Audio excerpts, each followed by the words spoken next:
자, 81번이고요. 나름 교육과정 위배가 아니냐라는 논란이 있는 상황인 문제예요. 있었던. 자, 뭐 어쨌든 A와 B, C를 처음에는 병렬로, 그 다음에 C와 BA를 병렬로 연결한 상황입니다. 자, 그리고 B 양단의 전이차가 가에서가 나에서보다 크다라고 얘기를 했어요. 자, 그럼 일단은 병렬이기 때문에 A의 가에선 V가 통으로 다 걸려요. 그리고 가에서는 VB와 VC가 나눠서 걸려요. 그리고 둘을 합쳤을 때 V와 같아요. 이렇게 생각을 하시면 돼요. 자, 그 다음 나의 상황도 똑같이 V가 걸리고요. 마치 저항처럼 둘이 나눠서 걸리는데 VB와 VA가 나눠서 걸릴 거고 둘의 합이 V인 상황이에요. 여기도. 자, 그런데 그러니까 이 부분이 문제가 되는 거죠. 뭐 여기까지는 어떻게 얘기할 수도 있어요. 근데 일단 여기도 위배예요. 생각하면. 그러면 VB와 VC는 어떻게 되는 건데? 라는 고민이 있을 거 아니에요. 이때가 직렬이기 때문에 전하량이 동일하게 걸린다라는 거예요. 그래서 VB의 CB와 VC의 CC가 같아야만 해요. 되셨어요?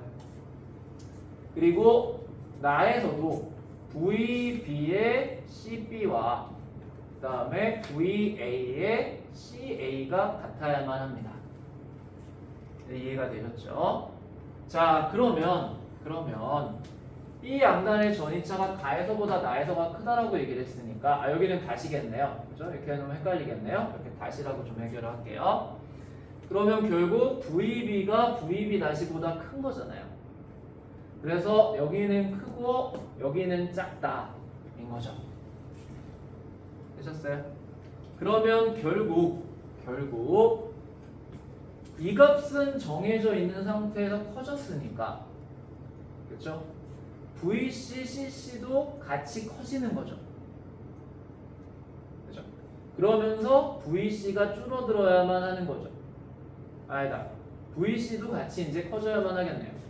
그래서 A 양단의 전이차는 일단 보시면 가에서가 나에서보다 크다. 가에서는 V죠, 통으로다.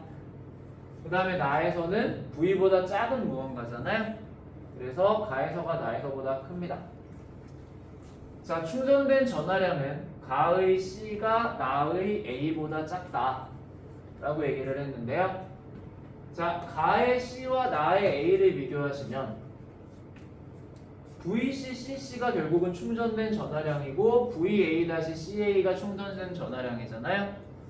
그런데 CB는 똑같은 상태에서 VB가 더 크기 때문에 전하량이 가의 C에서가 나의 A에서보다 크죠.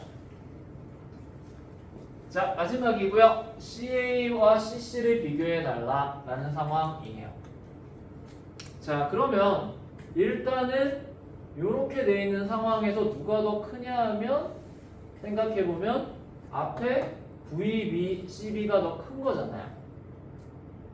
그럼 결국은 이 두 값을 비교해도 누가 더 크냐 하면 VC가 더 큰 거죠. VC, CC가 VA-CA보다 큰 거죠. 됐어요? 자, 그런데 저희가 비교를 해보면 VB가 VB-보다 크기 때문에 나눠 가진다고 했잖아요. VC가 VA-보다 작아요. 됐어요? 이 부분이 이해가 잘 안 되실까요? 그러니까 보면 지금 VA와 VC를 합쳐서 V가 돼야 되잖아요. 근데 VB가 VB-보다 크면 VC는 더 작아야 되는 거죠. VA-보다 상대적으로. 근데 두 개를 곱했을 때 여기가 더 크단 말이죠, 상황은. 그 말은 결국은 CC가 CA보다 커야 합니다. 뭐 이렇게 커야겠죠, 상대적으로. 그래서 이렇게 이해를 하시고 CA가 CC다 아닌 거를 찾아내셔야 해요. 되셨어요? 저 문제가 은근 깝깝해요 상황이.